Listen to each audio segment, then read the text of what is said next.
Hello everyone, my name is Jamin. Thanks so much for visiting my channel. In this video, I have a Dell Precision 5520. I'm going to show you how to get inside, access your fan, heatsink, GPU, CPU assembly. So first thing, power down your computer, make sure that it's off and unplugged from your charger. We're then going to flip your computer over to access the bottom case screws. Now this computer has a total of 10 screws around the outside edge.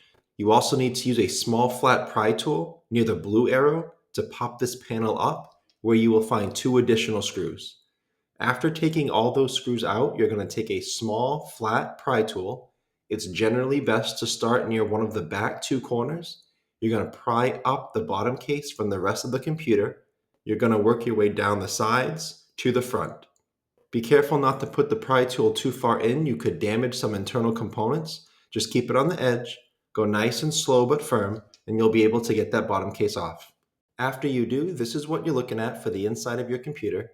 Now, as a general computer repair side note, whenever I'm working on a computer in my shop, it's sitting on an anti-static mat.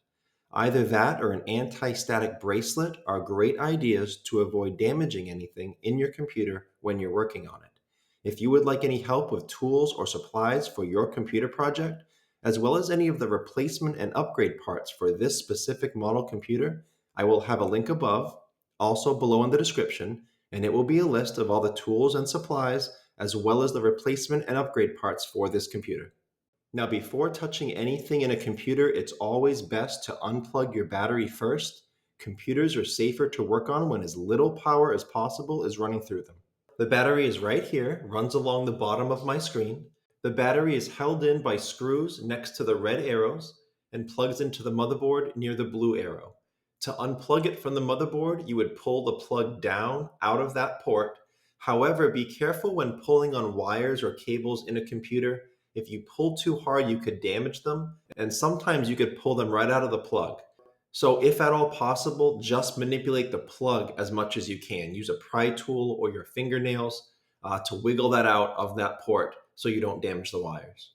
Now this computer has two fans near the red arrows. After unscrewing those fans, you would unplug them near the blue arrows. Be very careful with these wires. They're very thin, very fragile, and if you pull on them too hard or incorrectly, they can easily be damaged or come out of the plug. So try to use your fingernails or a pry tool, something to wiggle that plug out of the port instead of pulling on the wires. If you are here just to replace a fan, then now you can get your fans up. I will try to have some fan replacement options for you in that link I mentioned with the tools and supplies and replacement parts below in the description. If you're here to further clean out your computer, maybe you're just doing some cleaning maintenance, or maybe you're dealing with an overheating computer. Either way, after taking your fans up, you'll be able to blow them out, vacuum them out really well. You probably also want to reapply thermal paste near the green arrows. If you are dealing with overheating, you probably also want to apply thermal paste. Keep in mind that once you take up your heatsink for any reason and you expose that thermal paste to air, it does need to be reapplied. If you need help with that operation, there will be a video tutorial link below in the description. It'll show you how to fix an overheating laptop. And one of the things it will show you, in addition to how to clean out your fans, is how to reapply thermal paste. It will show you how to clean off all the old thermal paste because you don't want to put new paste on top of old paste. It'll also show you how to apply the correct amount of new thermal paste. If you apply too little, obviously it won't do its job.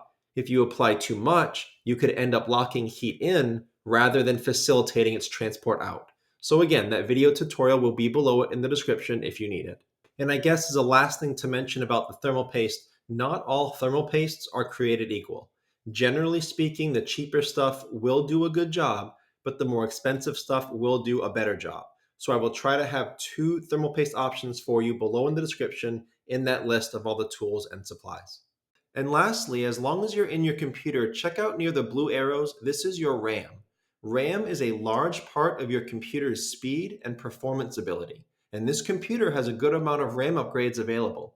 If you want more information on how to upgrade this RAM, check out the video that pops up when this one's done, and I'll explain more about that. If you have any questions, check out the FAQs below in the description. It could save you some time getting an answer. If you do need to leave me a question or comment, please feel free. I try to check those a couple times a day at least. Thanks so much for watching, everyone. I look forward to seeing you on my next video.